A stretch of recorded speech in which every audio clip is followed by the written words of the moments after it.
वर्षों में हमने देखा है कि पनामा घोटाला, नान घोटाला तो काफी चर्चा में रहा, लेकिन हमारे कवर्धा जिले में विजय शर्मा जी के गृह जिले में भावना बोहरा जी के स्थानीय क्षेत्र पे एक चूहा घोटाला सामने आया है।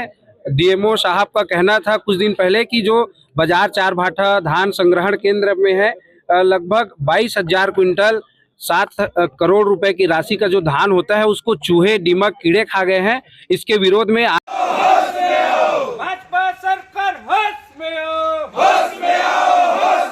बड़ा अतिशयोक्ति लगता है और मैं तो शुरू से कहता आया हूं कि भारतीय जनता पार्टी किसान की हितैषी हो नहीं सकती। वो हमेशा किसान की विरोधी रही है और 7 करोड़ का धान खाना ये कहीं ना कहीं एक शंका पैदा करता है कि इसमें कहीं ना कहीं घोटाला हुआ है। और जिस धान के दलालों को जूता मारो सालों को, धान के दलालों को जूता मारो सालों। क्या मानते हैं आप? अब मेरे कार्यकाल का नहीं है, मैं अभी आया हूँ और मैं देख पा रहा हूँ और वसूली की कार्रवाई की मांग लिखी हुई है। आप इस पर कार्रवाई करें सर, और हमें सूचना दें कि क्या कार्रवाई हो रहा है। और ये चूहे का जाल हम लोग इसलिए लेके आए हैं क्योंकि 2 दिन पहले आपका एक हम लोग सूचना देखे न्यूज़ के माध्यम से समझ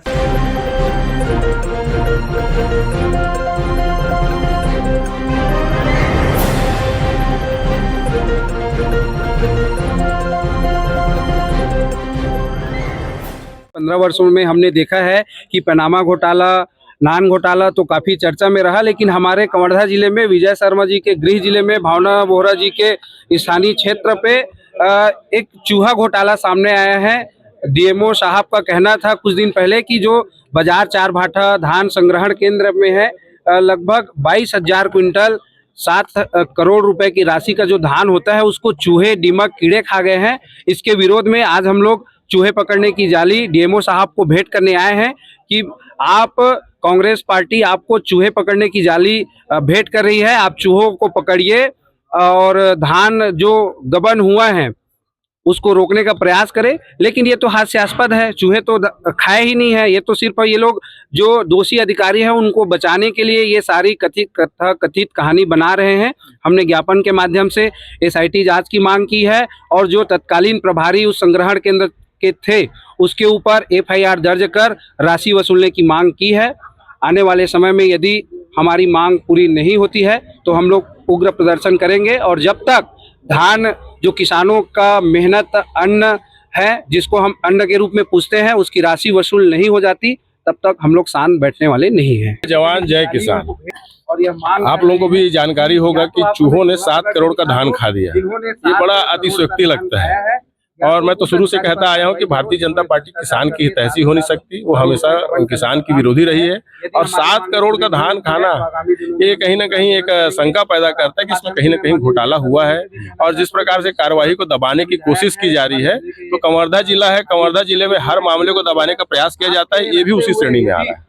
क्या लग रहा है किसका संरक्षण है, बचाने का प्रयास किया जा रहा है? तो आपको सोचना चाहिए। देखिए, जितनी भी कार्रवाई स्टार्ट होती है लेकिन उसको किसी न किसी दबाव में रोक दिया जाता है, तो निसंदेह कवर्धा जिला गृह मंत्री का जिला है तो गृह मंत्री का दबाव ही होगा, इसलिए संबंधित व्यक्ति को बचाया जा रहा है। और जिस प्रकार से अभी अधिकारी ने जवाब दिया कि मैंने उसे हटा दिया है, ये कोई बात नहीं होती है। अगर 7 करोड़ का धान चूहों ने खा दिया है तो ये हम लोगों को तो जमता नहीं है, ये कहीं ना कहीं घोटाले की ओर संकेत है। और उस समय जो संबंधित अधिकारी थे उससे इसकी वसूली होनी चाहिए और उस पर कड़ी से कड़ी कार्रवाई होनी चाहिए। चूहा जाल जो है आप लोगों ने भेंट की, उसके पीछे कारण क्या? देखिए, अपन घर में चूहा आ जाता है तो अपन चूहे जाल का उपयोग करते हैं, तो वैसे ही हम लोगों ने धान संग्रहण केंद्र में अधिकारी को चूहे का जाल दिया गया है कि अगर घोटाला तो लगातार इस सरकार में हो रहा है तो धान संग्रहण केंद्र के चारों ओर चूहे का जाल लगा दिया जाए ताकि आने वाले समय में 7 करोड़ का भी धान, क्या 1 रुपए का भी धान चूहे ना खा पाए। प्रभारी को बदल दिया गया है, पुराने वाले को हटा दिया और दूसरा किया है और कार्रवाई प्रक्रिया भी वसूली की कार्रवाई का क्या है? जी प्रक्रिया भी ना, और उसी प्रक्रिया में हमने हटाया है। अब आगे जांच जारी होगी, जांच। दुर्ग बेमेतरा टाइम्स से मैं हूं लाला सिंह ठाकुर। हमारे चैनल को आप देख रहे हैं तो सब्सक्राइब, बेल आइकन के साथ ही लाइक जरूर करें। हर ताज़ा खबरों के लिए हम आपके साथ बने रहेंगे।